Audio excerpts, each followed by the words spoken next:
We've had a lot of debate on this show. It's been quite heated at times about the rights and wrongs of this. Claims we've had, from journalists, from people just calling in saying, Israel is the problem. You're an apartheid nation. You're committing genocide of innocent people, targeting civilians. This is an unfair war, committing war crimes, humanitarian crimes against humanitarian law. What do you say to all of that? Well, I think, Julia, part of the problem is that people don't actually understand what war is. There's a big difference between war and war crimes.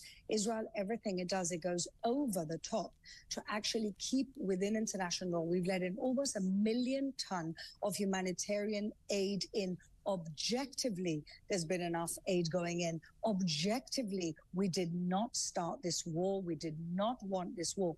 These are facts. Objectively, Israel is a country that protects its minorities. 20% of our country are Arab Israelis who have every right that everybody else has. So there's a lot of libels. I call them the modern blood libels that are against Jews, something we've seen for hundreds and thousands of years. And it's just a modern take of a blood libels. 100, 200, 500 years ago, we were, killing Christian babies and using their blood for bread. That's what they were saying. And today, the new blood libel is that we're killing indiscriminately children in Gaza when it's Hamas that are putting them purposefully in harm's way. You have to remember, Hamas does not build tunnels under schools. It builds schools over tunnels. And that has been their investment for the last 15 years since Israel left the Gaza Strip. They could have turned it into Dubai. They could have turned it into Singapore. They could have been the pilot of the Palestinian state. And what did they do instead? They turned it into a terrorist entity. That's what they did in order to attack our people. Where is the territorial claim? Why did they start this war? At the bottom line, Julia, is that they want to destroy the state of Israel. They want to scare us. They want to destroy us. And the state of Israel is only the beginning. This is part of a wider Islamist plot. And what gets to me, again, is that people are not connecting the dots between Hamas and the Houthis and Hezbollah in the north that has destroyed Lebanon, and also your own Islamist domestic terrorism. No, we don't talk about that, Fleur. We don't like to talk about that. If something happens, we just say there's a mental health problem, and then we all sing Kumbaya, light some candles, and move on. That's the solution, according to the people in charge of this country.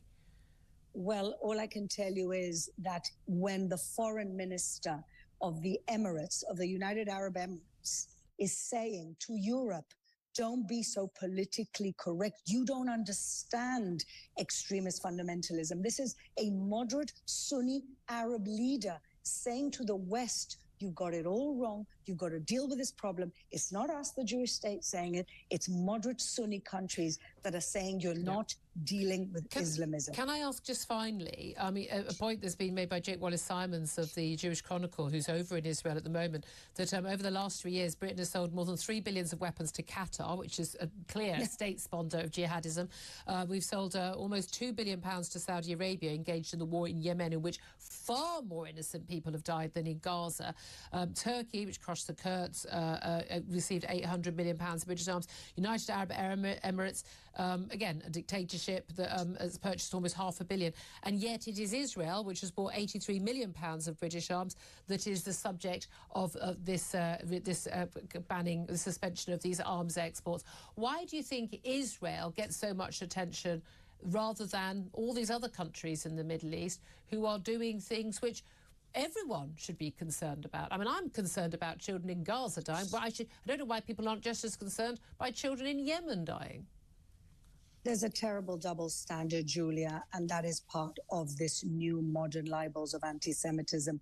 Double standards towards Israel is anti-Semitism. That is what it looks like when you either have unrealistic expectations or you judge a country by different standards. But even worse than that, the fact that Qatar is one of the biggest state sponsors of terrorism, of course, together hand in hand with Iran, but they're also, you spoke about the media war earlier, they're also, I've renamed them Goebbels TV, because Al Jazeera, which is sponsored by Qatar, which has so much business with the UK, the US, another country, are poison. They are so poisonous that the United Arab Emirates and Saudi Arabia and now Israel have banned them from their countries. And so you have a country that is actively poisoning the minds of the West. And nobody says anything about Qatar. They have a World Cup because they've paid for it. Yep. And they are buying the souls of the universities around the world, as well as half of London's assets. And so it's complete double standards. And to me, double standards only means one thing. This obsession and this incredible double standard that you have with Israel, to me, is only a modern form of anti-Semitism. I hate to say it, but that's the truth. Fleur Hassan-Nahoum, I really appreciate joining us. Israeli Foreign Ministry Special Envoy, former Deputy Mayor of Jerusalem. Thank you for that.